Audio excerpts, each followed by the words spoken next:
Hello, my name is Cheryl Meyer, otherwise known as Cheryl M. Health Muse, and I am a health coach. I want to welcome you to my podcast, It Feels Good to Feel Good, Future-Proof Your Health.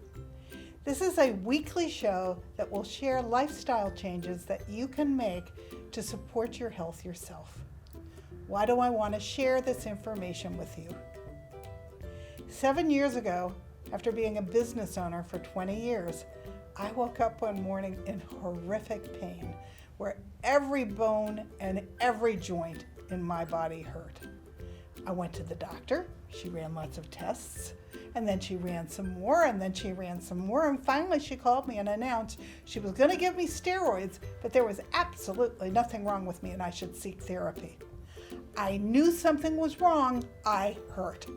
So she told me I would be on steroids for the rest of my life, and I refused that I was going to have a life of pain and pills. So why was I going to take steroids if there was nothing wrong with me? So I dug in and started researching, and I turned my business over to my staff. I found a functional doctor who confirmed that I had autoimmune disease by making a series of significant lifestyle changes that I could do for myself. 5 years later, I had returned to relative health. The best part is that I am now 70, and I feel better now than I did when I was 50. I no longer hurt, which is huge. I will always have autoimmune disease, but losing the pain has been amazing. I went back to school at 67 and became a health coach because I want to share everything that I learned with others. And I wrote a book called It Feels Good to Feel Good, Learn to Eliminate Toxins, Reduce Inflammation, and Feel Great Again, as the manual I wished that I had had when I got sick, and my book has won 13 awards.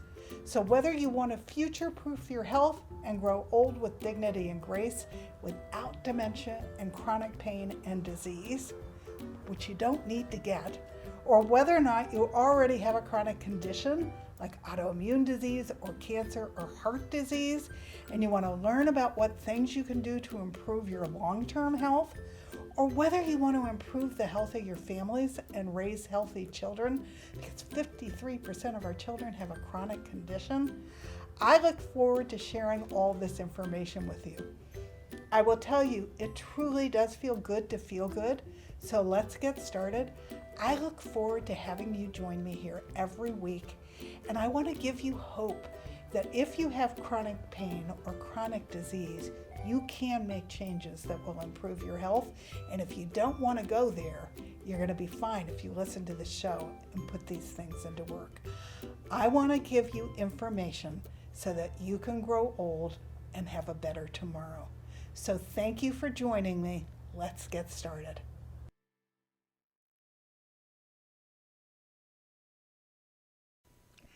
Hello, welcome to another edition of It Feels Good to Feel Good, Future-Proof Your Health. And this is going to be the first of 2 podcasts all about what you need to do to get the perfect night's sleep. I think everybody now knows that it is highly recommended that we get at least 7 hours of continuous sleep, and that this is one of the crucial pillars of health. A lot of people do not get that much sleep, and so we're going to talk first about what sleep is, and then what kinds of things can you do during the day to set yourself up for the perfect night's sleep. And then in my next podcast, we're going to go through dozens of things you can do to set up your sleeping environment, supplements you can take to improve your sleep, and other things that you can do so that you actually do get that 7 continuous hours of sleep or more, so that you do hold that pillar up for your long-term health. So 7 to 8 hours of sleep is crucial, and it's even more difficult if you have inflammation. So if you're one of the people who's listening to me that has a chronic illness, which would include autoimmune disease, cancer, heart disease, diabetes, it's a little harder for us to get the whole 7 hours of continuous sleep. But there are ways around it, and if you try all these suggestions over the course of these 2 podcasts, you should get improved sleep if not perfect sleep.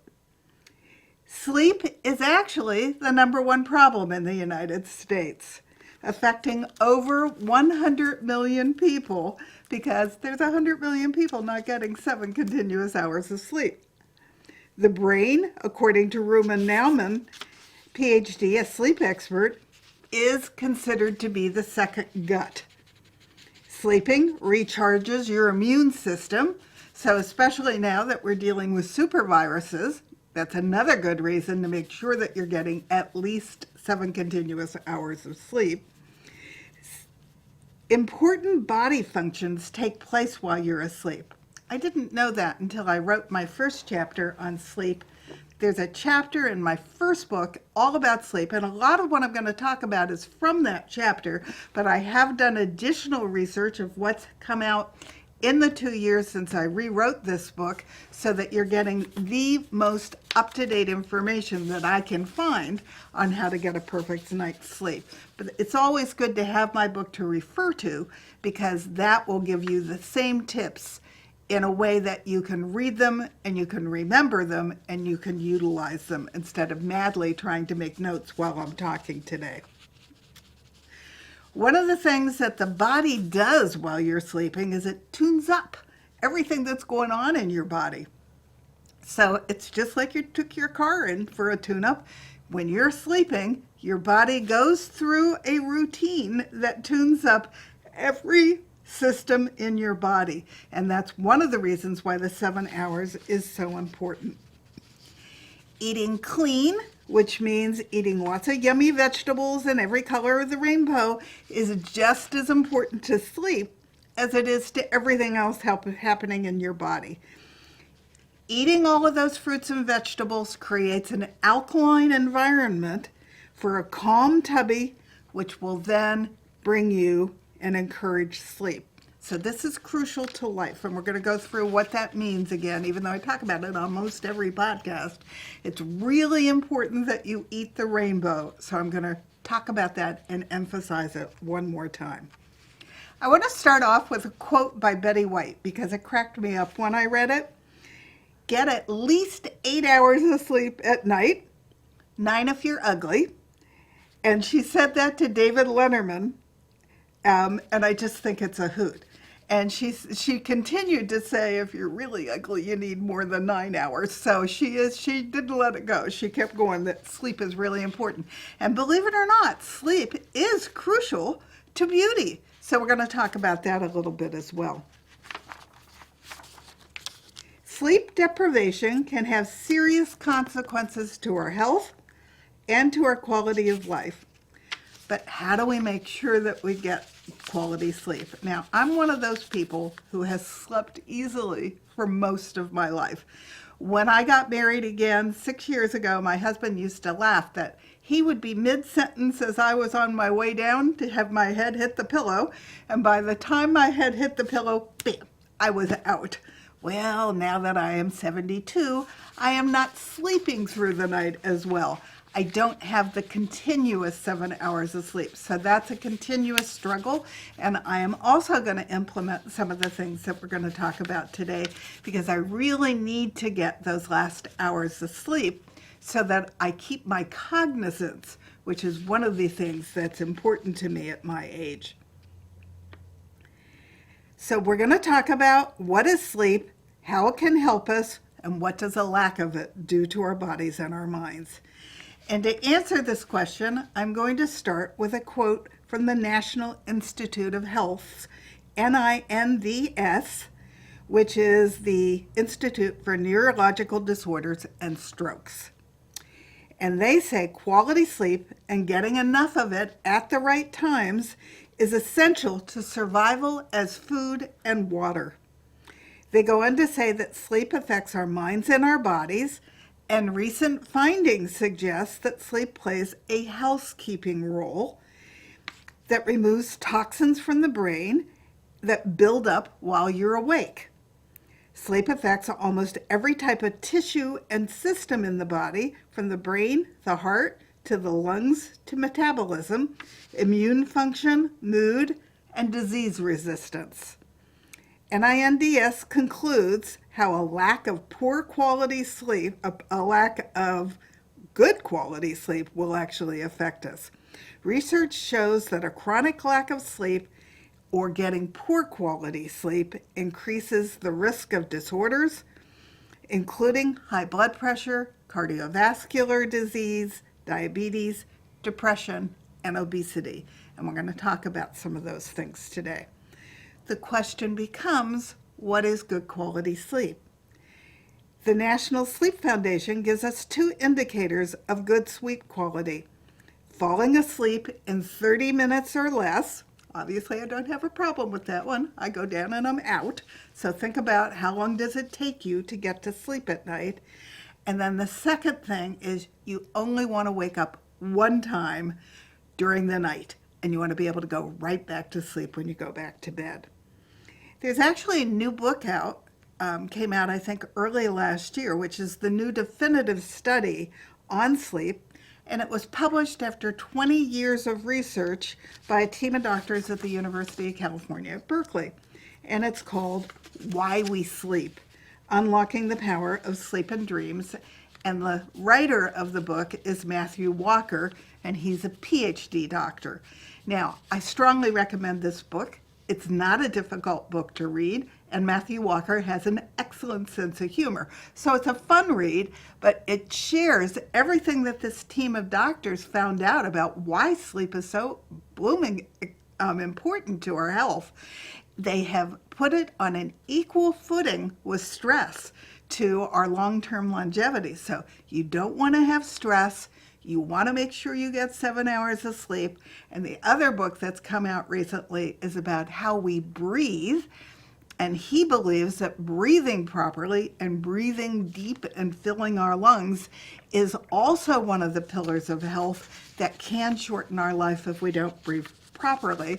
And believe it or not, they all fit together, because if we're stressed, we've got to do stress releasing exercises so that we can sleep, so that we can get our 7 continuous hours. And one of the ways to release the stress is to utilize breathing exercises. So even though they're different pillars that are important to our long-term health, they do all fit together, and you utilize them all to help you get that great physical shape as you grow older, so that you stay well and you don't get ill and you don't get diseases. This book has concluded that toxic sleep, which is lack of sleep, impacts the body more than toxic stress. I just shared that. The damage from sleep deficiency can occur in an instant, exactly like a car crash, or it can harm you over time. For example, ongoing sleep deficiency can raise your risk for chronic health problems. So if you have one of the chronic illnesses, then you need to especially pay attention to this, because all of the pillars are important for you to come back into balance and for you to come back to wellness. It can also affect how you think, how you react, how you work, how you learn, and how well you get along with others. It's far more damaging than even that. If you have a lack of sleep, it's been making you stupider, fatter, unhappier, poorer, sicker, worse at sex, as well as more likely to get cancer, Alzheimer's, and all other forms of dementia. Matthew Walker writes in his book, Why We Sleep, that if you're sleeping less than 7 hours of sleep a night, you're doing a huge disservice to your health.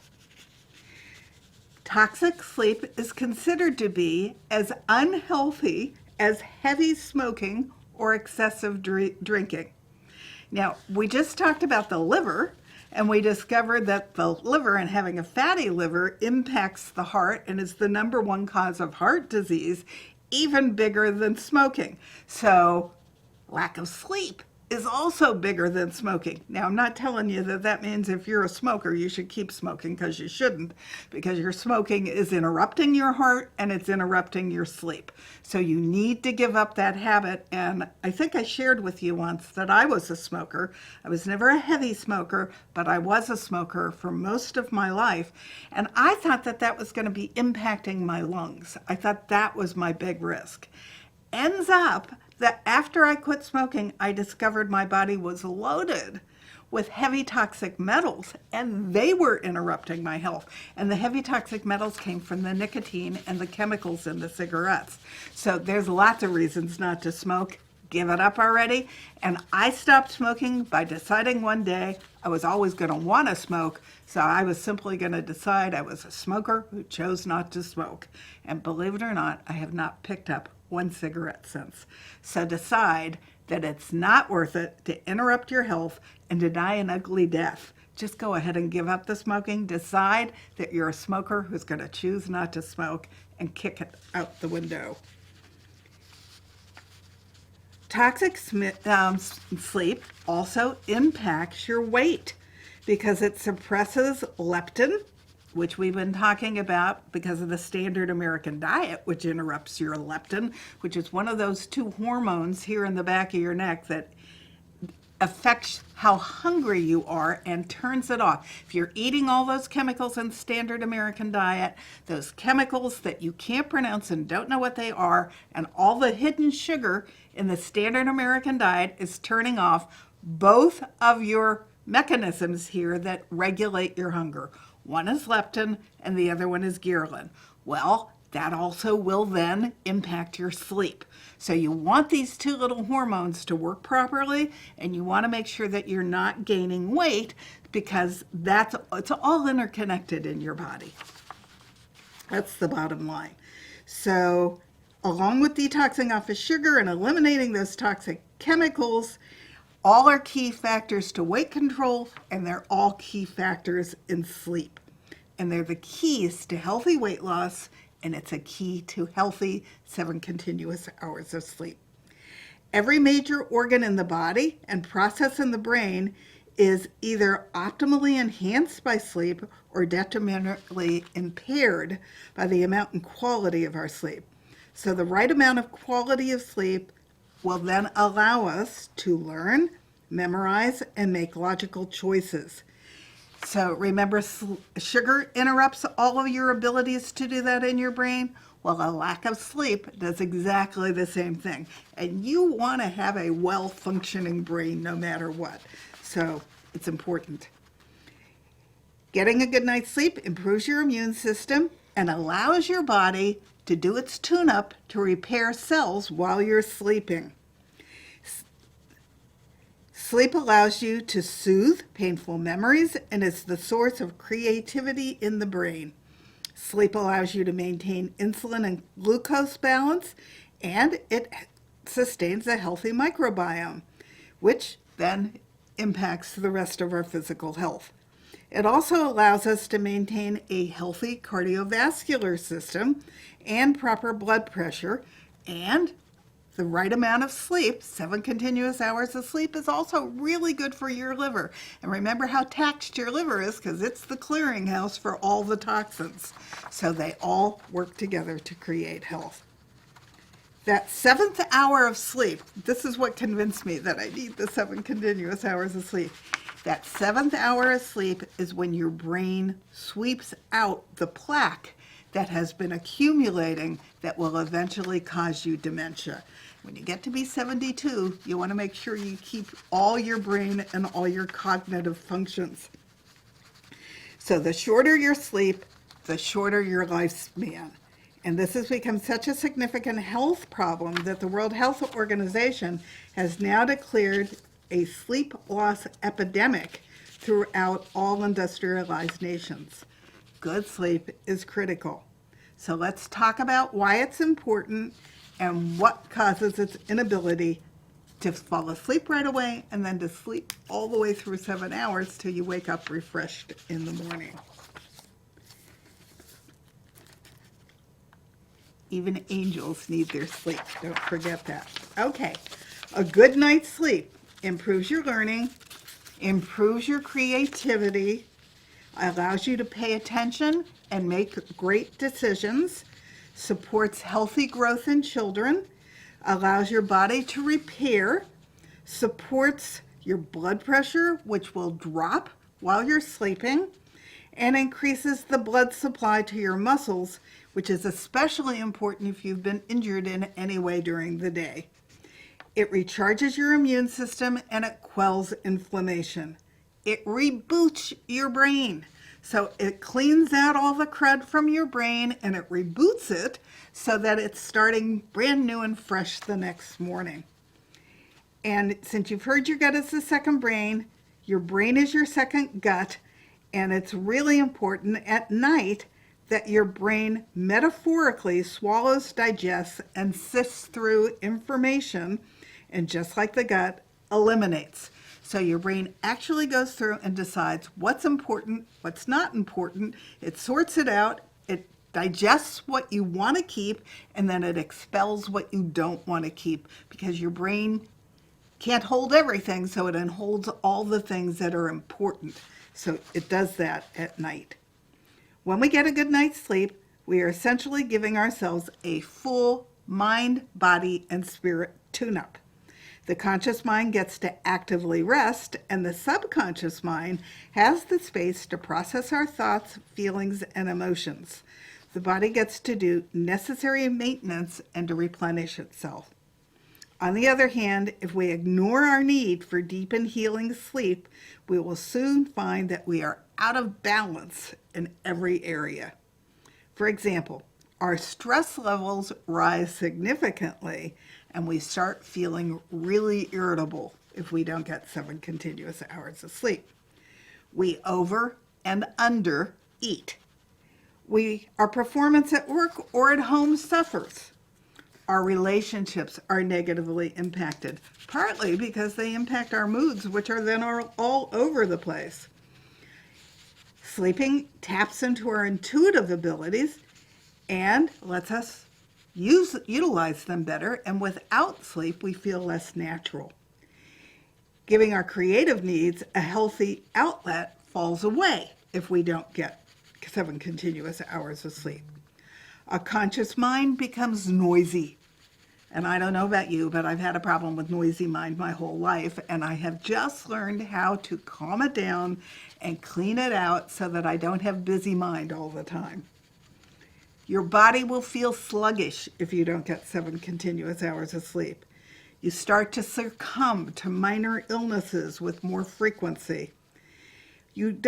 Following your passion and purpose becomes less of a priority if you don't get 7 continuous hours of sleep.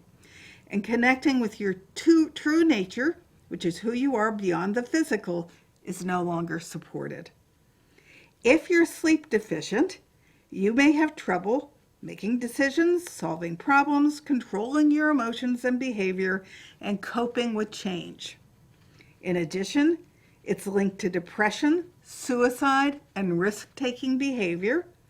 It causes inflammation and could cause you an autoimmune flare if you have an autoimmune disease.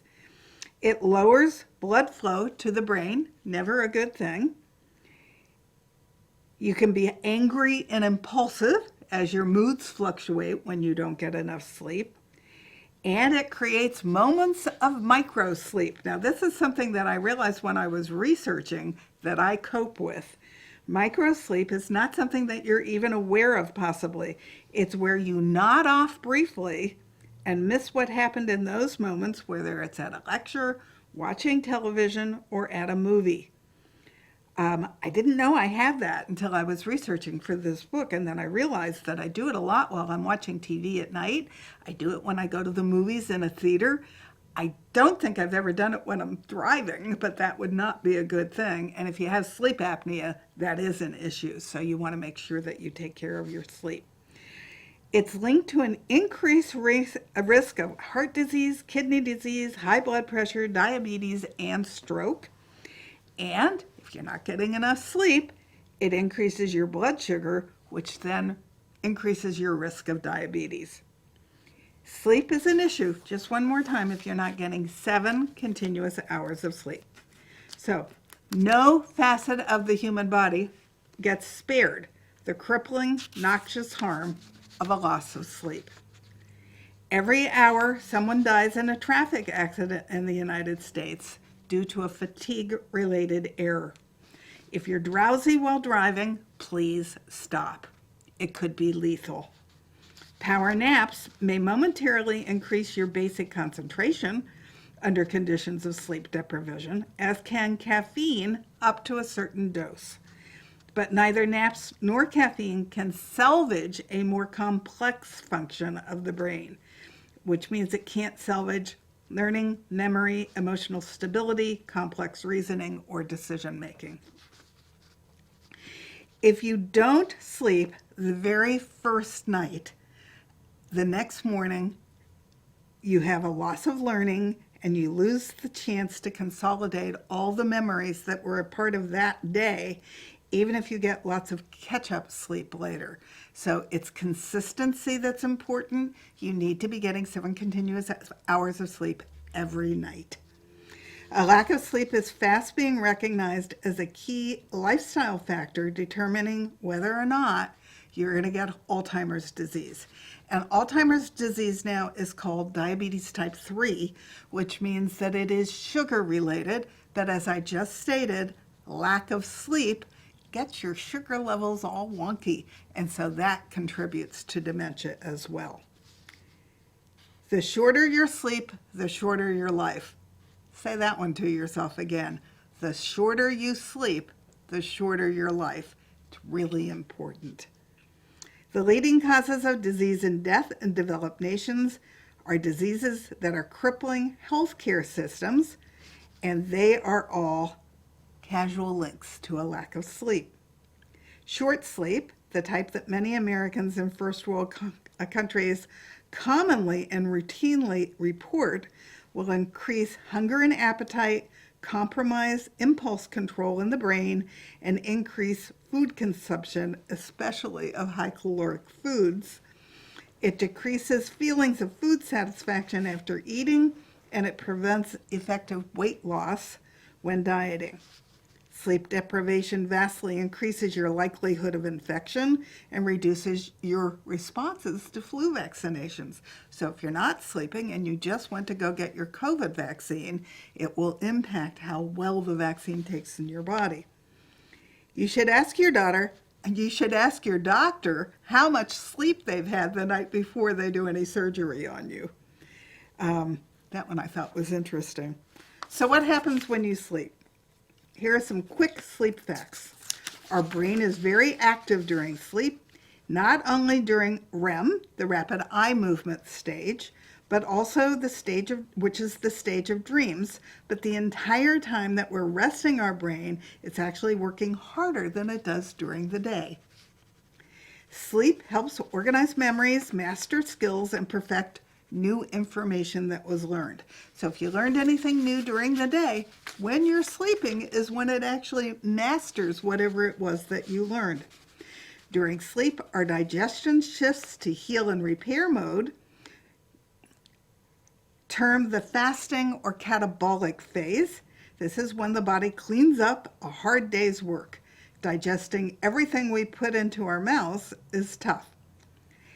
During sleep, every cell and tissue of our body works differently, so in a sense, every tissue has a separate to-do list during sleep. Sleep is when our body fine-tunes body function. It's when the body is doing a tune-up.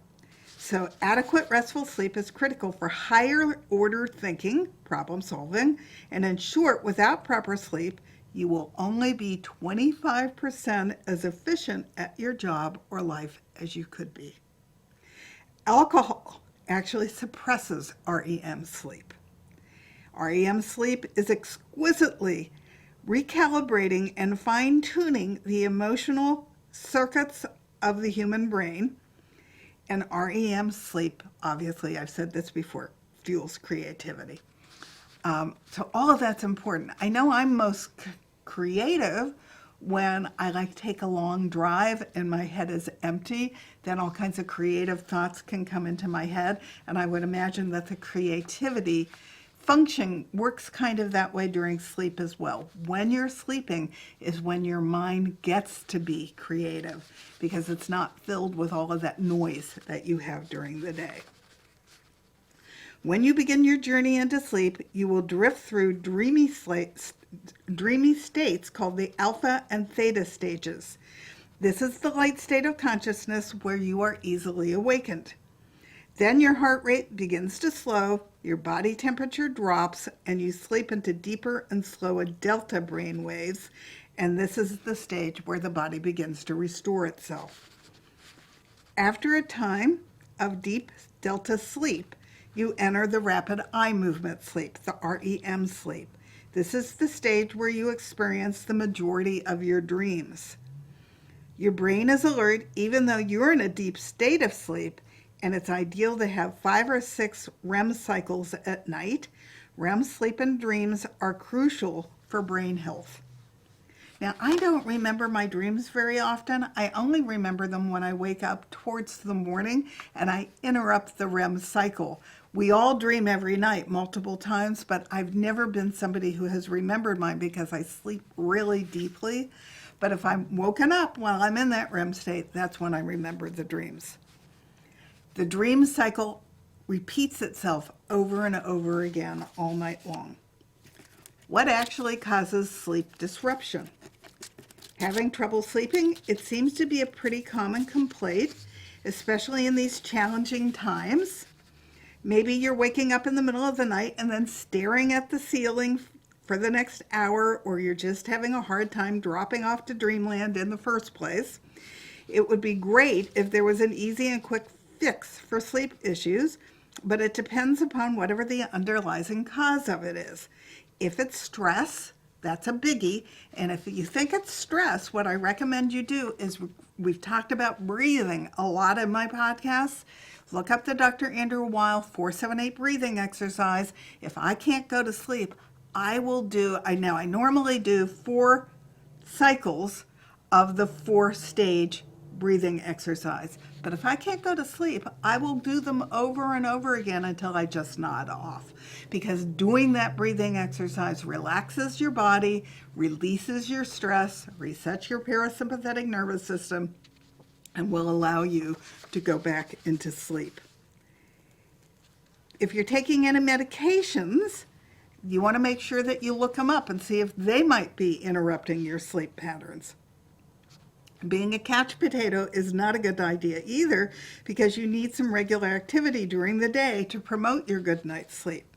So we all have an awareness that these possible sleep saboteurs, but maybe we have reported to some outside help like sleeping pills or melatonin, which is the healthier alternative. If you're looking for a more natural way to ease into dream time, try some of the tools that I'm going to share below. The common factor for all these conditions is inflammation, and inflammation is in itself a stressor for the body. So stress causes inflammation, and inflammation causes stressors in the body. Chronic stress keeps the brain on high alert and orders the adrenals to produce more stress hormones.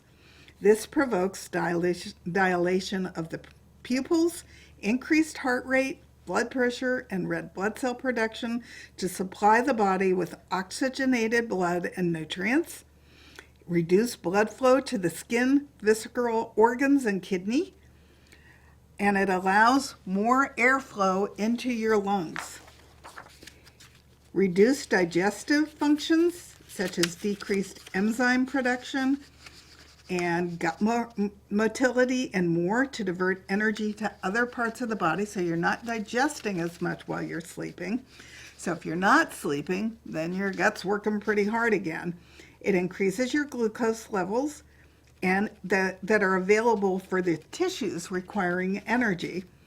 And it decreases your insulin sensitivity. And what insulin does is it knocks on the door of your cell walls and says, let me come in.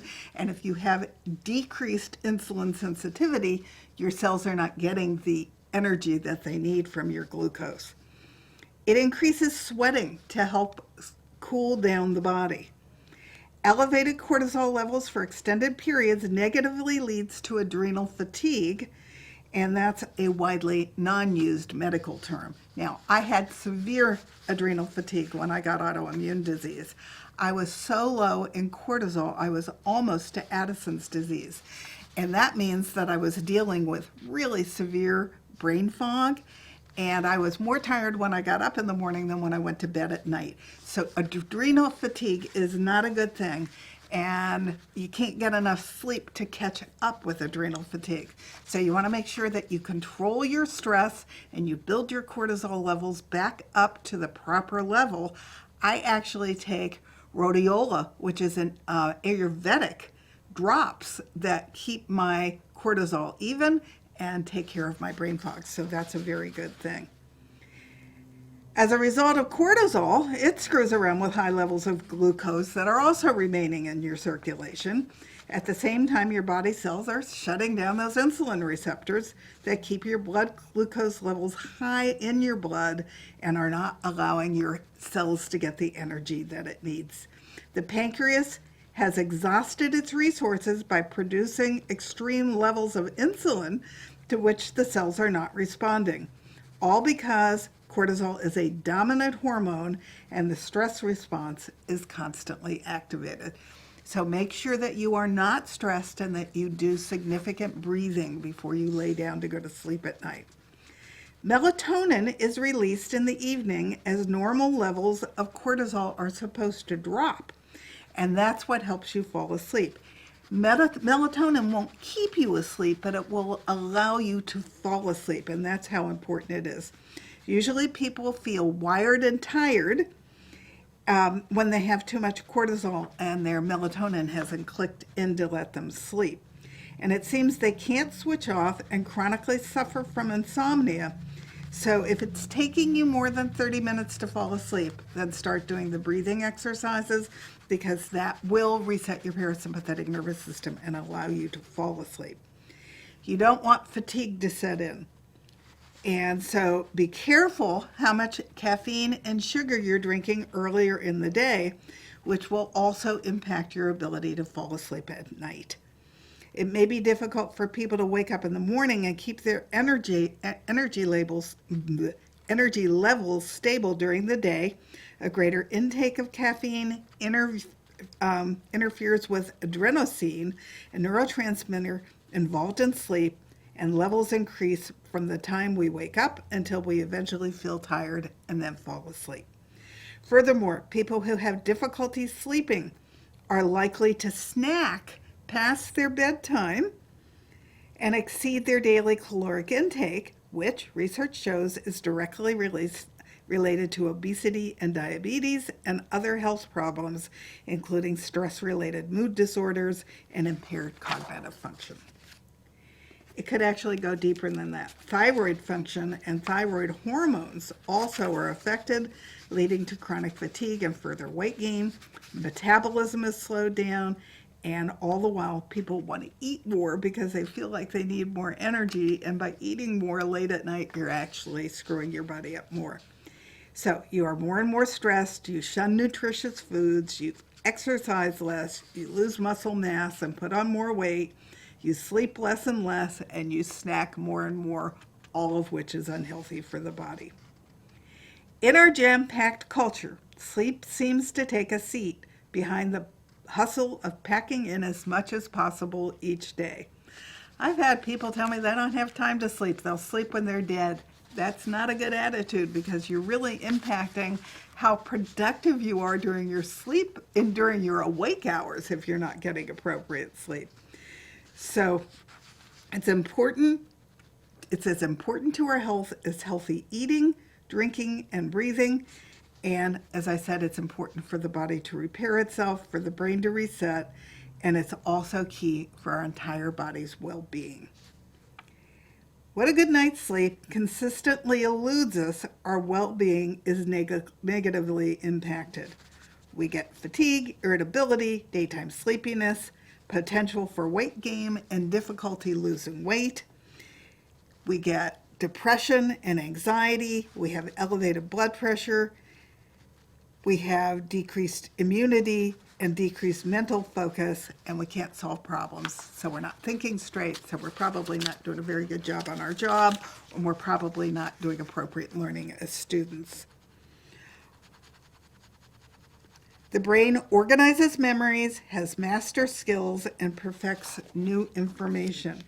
During sleep, our digestion shifts to the heal and repair mode, termed as the fasting phase. Now, you know about intermittent fasting. The way my husband and I do that is we don't eat when we first get up in the morning. We are not going to break the fast the minute we get up. We wait and we eat around 10:30, 11 o'clock in the morning, and we generally finish eating around 8:30 at night. So from 8:30 at night until 11 o'clock in the morning, that is our intermittent fasting period. So we utilize all of the food that we have put into our system, and then we eat a meal, and then we don't eat again until dinner. So we're functioning on 2 meals. And we both feel much better since we're doing this and having that fasting period that extends past the sleep fasting.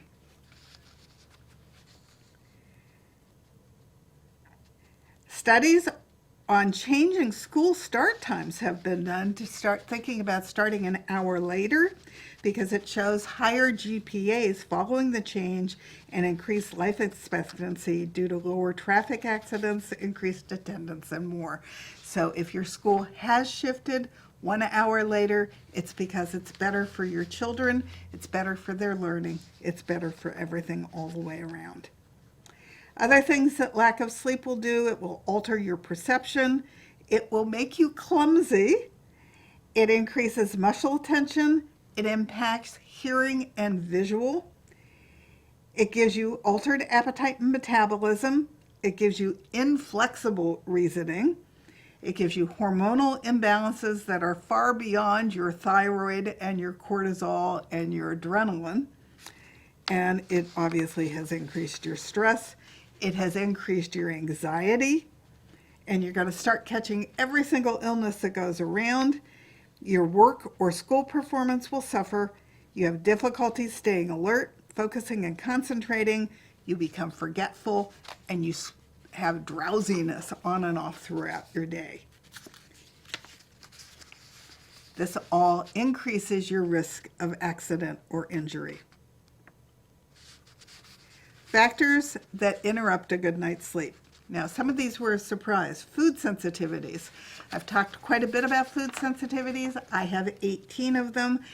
If I have come in contact with one of my food sensitivities, or if you aren't aware of what your food sensitivities are, they can actually disrupt your system enough to disrupt your sleep. Thyroid problems can disrupt your sleep. Obviously, menopause can disrupt your sleep. Fibromyalgia can disrupt your sleep. Chronic fatigue syndrome disrupts your sleep. High metal toxicity disrupts your sleep.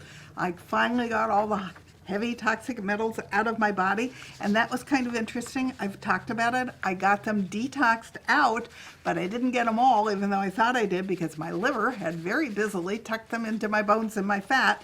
So 2 years after I got all the toxic metals out, when we tested, I had heavy toxic metals back in my system because they had leached out of my bones and my fat. So what are we going to do about this? Now, we're going to go back to eating a healthier diet.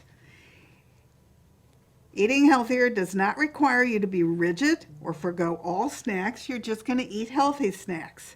It's more about knowing your particular body and finding ways to fulfill your body with healthier options. For example, baked chicken is healthier than fried chicken. So try to always make the healthier choice and stop eating the standard American diet. Stop eating processed and fast foods that are heavily laden with chemicals and hidden sugars, because all of that is disrupting everything about your body. So if you want to detox off the sugar, join my sugar detox, because you can detox off of it so that it no longer calls your name every 5 minutes. You're not going to be addicted to it anymore, and then it's much easier to eat healthy foods. You want to concentrate on eating foods that are high in magnesium, like halibut, almonds, cashews, and spinach, and foods that are high in B vitamins, like leafy green vegetables, nuts, and beans. limit your caffeine. I only will drink 1 cup of coffee, and if I haven't finished it by noon, I stop drinking it. Because if I drink past noon, it does interrupt my sleep cycle. So depending upon how much caffeine you're drinking, be cognizant that it can interrupt your sleep and know what your cutoff point is. When I was younger, I could drink it later, but I can't anymore. And I have a rule that if I wake up and I'm tired, it means that my adrenals have not been working properly because I'm dealing with fatigue. If I'm dealing with fatigue, this is going to sound counterintuitive, but then I don't drink coffee. I'll drink tea instead because my adrenals can't afford the extra stimulation from the coffee. So I only drink coffee when I wake up rested, and then I only drink 1 cup and I cut it off at noon. 75% of the food that you eat should be organic, fruits and vegetables, and you want to make sure you get all the different colors in fairly close together because they form a synergy to make you healthy. You want to make sure that you're eating a low carb, low sugar, high fat, high alkaline diet. And if you're eating the rainbow, that's exactly what you're eating. Vegetables are carbohydrates, but they are not complex carbohydrates, so they don't run amok in your body the same way that the vegetables do, which are the simple carbohydrates, which are really good for your body. You're also not eating tons of sugar if you've detoxed off of it, and you shouldn't be eating tons of sugar because it's really it's not good for your body at all. We've talked about that at length. So chemicals in the foods are also hard on your body, so get away from those. Now, let's go back to hormones and talk about why they're important for sleep. Lack of sleep impacts your hunger hormones. You know that. You know that they now muck around with your leptin and your ghrelin, so you want to get away from all those chemicals because they also significantly impact your sleep, so you need to break that. When more food is consumed, it's generally food that's not good for us. So I want you to only eat until you're 80% full, and I want 75% of what you're eating to be fruits and vegetables. And that's where you're going to feel optimal. That's where you're going to have optimal energy. That's when you're going to feel your best. And after a while, you're going to be really grateful because you're going to really feel good. And then you start to protect it. I believe that most people are running around not even realizing that they don't feel good. So if you're eating the right diet and you start to feel fantastic, you don't want to give that up because it truly does feel good to feel good. Sleep is essential. A recent study showed that people who didn't get sufficient sleep at night have 15% lower leptin than those who had enough. So that's how it mucks around with your hunger hormones, and therefore it mucks around with your weight. Are you tired of looking tired every morning when you get up? Well, if you want to use less makeup and allow more of your natural beauty to shine through, I did a whole podcast on beauty as an inside job, and believe it or not, getting an adequate amount of sleep, your 7 continuous hours, impacts your skin and how beautiful you look dramatically. If you're not getting enough sleep, it shortens your telomeres, which are the tips of your DNA. And as you begin to shorten your telomeres, you start to age your body, not only your skin, but also every other organ in your body. People were rated by strangers as less healthy and approachable if they had tired faces. And even naps, something that I am actually a proponent of, can help decrease wrinkles and dark under the eye circles. But if you take a nap too late during the day, you stand the chance of interrupting your continuous sleep cycle later at night. So beauty sleep is not a myth. It's not a fairy tale. It's a true thing. You need to get all the best sleep you can that's continuous if you want to be as beautiful as you can be. So we all need 8 hours or more of sleep. And if you want to wake up looking better, feeling sexier and prettier, then you need to go to bed earlier And if you're rising at 5 a.m., that means you need to go to bed at 9 p.m. at night, which means you start prepping for bed with no blue light in the bedroom and a small soothing cup of possibly chamomile tea or one of these sleepy time teas around 7:30 or so that you go to sleep. Next, you want to make sure that you're including enough omega-3 oils in your diet. They have all kinds of things that they're good for your body for. I talked about this when we were talking about the standard American diet and why you don't want to be eating processed food, which are laden with omega-6 oils, which when they get out of whack and balance with your omega-3s, interrupt your digestion and all your body functions. So the omega-3 oils, just to remind you one more time what they are, they're ghee, grass-fed organic butter, olive oil, but don't cook with it. It has a low burn point. Avocado oil, coconut oil, grapeseed oil, nut and seed oils, flaxseed oils, and then wild fish, which is loaded with omega-3 healthy oils. The omega-6 oils are all the vegetable oils that are genetically modified, so they're a double whammy. You don't need the omega-6s and you don't need the genetically modified chemicals that are in them.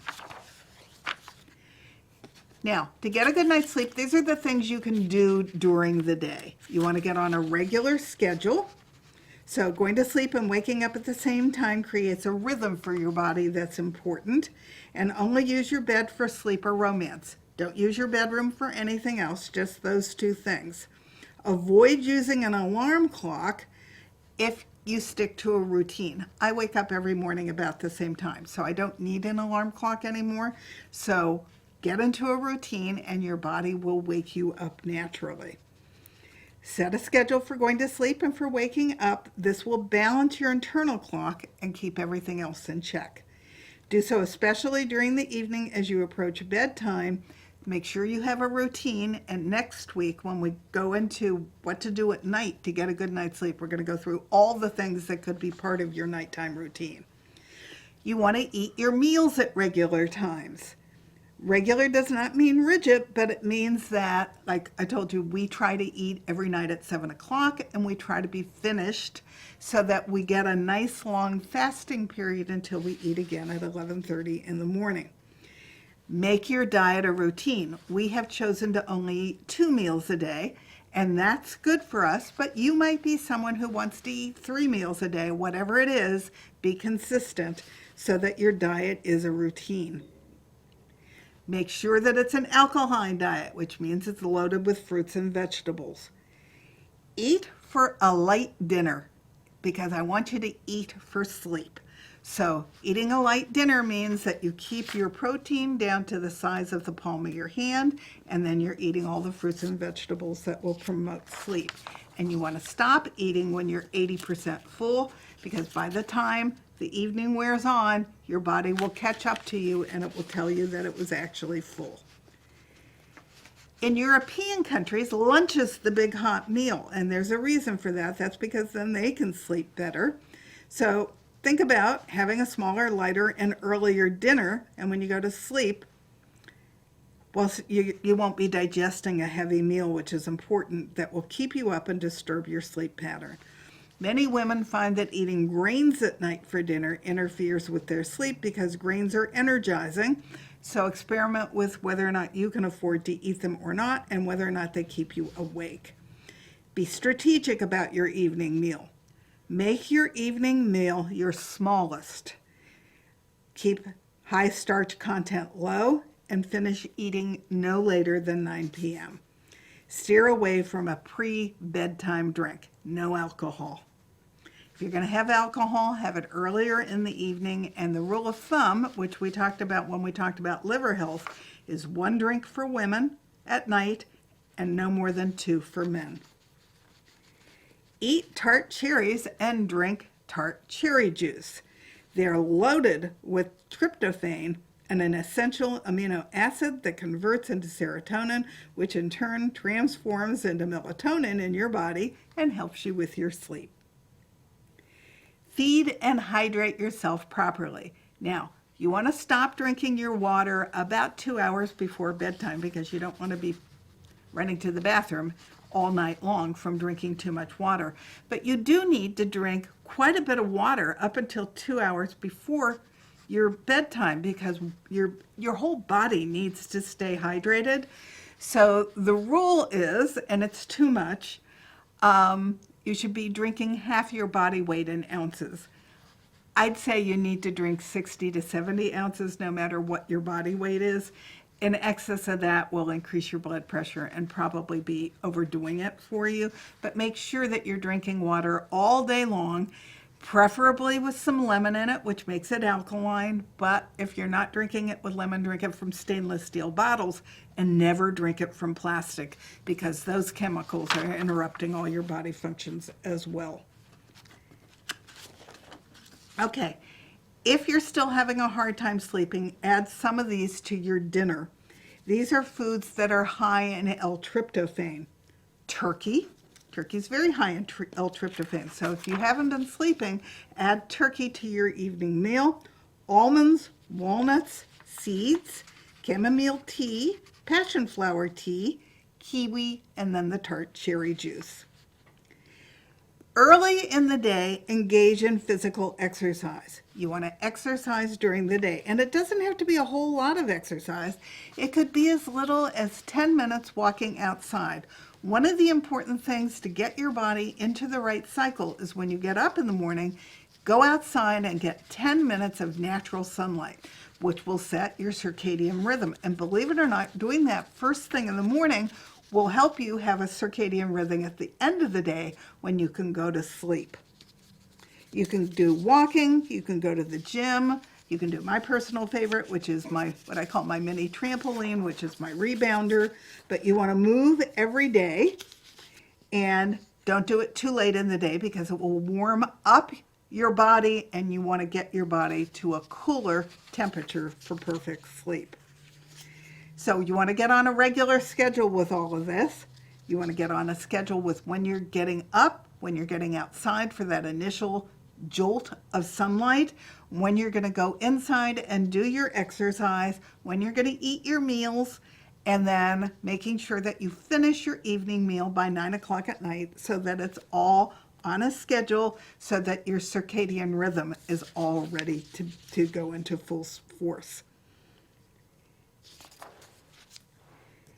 You could buy an acupressure mat. We have one. It is lovely. My husband uses it more than I do, but it helps stimulate your parasympathetic nervous system and creates deep relaxation. So lay on it for about 30 minutes before bed, and make sure at some time during the day you get grounded. And that could be as simple as going outside and putting your feet directly on the ground and on the grass so that the current from the earth passes through your body and grounds you. The first thing you can do when you can't fall asleep is to stress about it. So it will only drive sleep further away. So when you do finally get to sleep, you don't want to be stressing that you're not falling asleep, which is when you do the breathing exercises. So your morning routine is important. When you wake up, rise and shine right away. Exposure to natural sunlight early will reset your body clock. Don't hit the snooze alarm 15 times. Get up. Using the snooze button doesn't help you get any more rest. Instead, it disrupts your sleep cycle and your circadian rhythm and leaves you groggy. So no more snooze button. You're going to exercise early in the day so that you fend off insomnia and you try to finish your workout in the morning or early afternoon. All right, so the last thing is if you're snoring, I want you to talk to your doctor about it, and you might even want to get a sleep study done, because if you're snoring, you could have sleep apnea. And if you have sleep apnea, it's interrupting your breathing. And if it's interrupting your breathing, your heart's going, because it wants you to breathe. And it needs you to breathe so that it can function properly. So if you get a sleep study done, they'll actually know if it's impacting your health, because they'll know if it's interrupting your breath. And that's a really important thing to know. And if you're not breathing properly, it's practically impossible to get a really good night's sleep. So Between now and next week, think about going back to your doctor and ordering a sleep study test. If your wife tells you you're snoring, or if your husband's telling you you're snoring, that's not a good thing. You want to take care of that, and you want to know how bad it is and how badly is it impacting your body. So take care of that.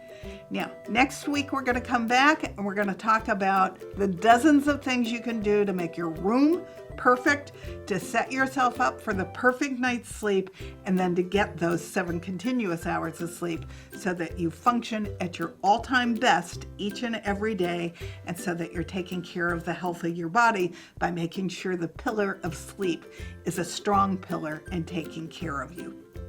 Thanks for joining me. I'll see you next week for part 2 of everything you ever wanted to know about sleep.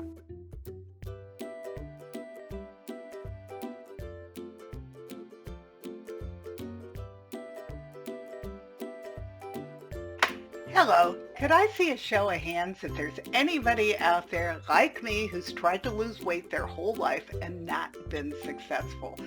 So you've tried all the different diets available. You've tried Weight Watcher. You've tried Jenny Craig. You've tried all the New York Times bestsellers. And the last time you did it, you started off great, just like all the other times. And you started losing weight, and then all of a sudden you fell off the horse. And before you know it, you're eating fast food and processed food again with all that sugar, and you don't even know why. And in the end, you've gained more weight than where you started out. So you now are beating yourself up that you just don't have the willpower to win.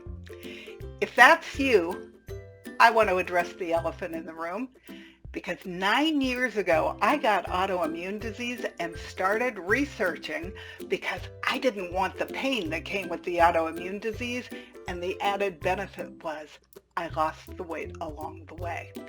So let me tell you what happens. Big Food doesn't want you to win. They've rigged the system.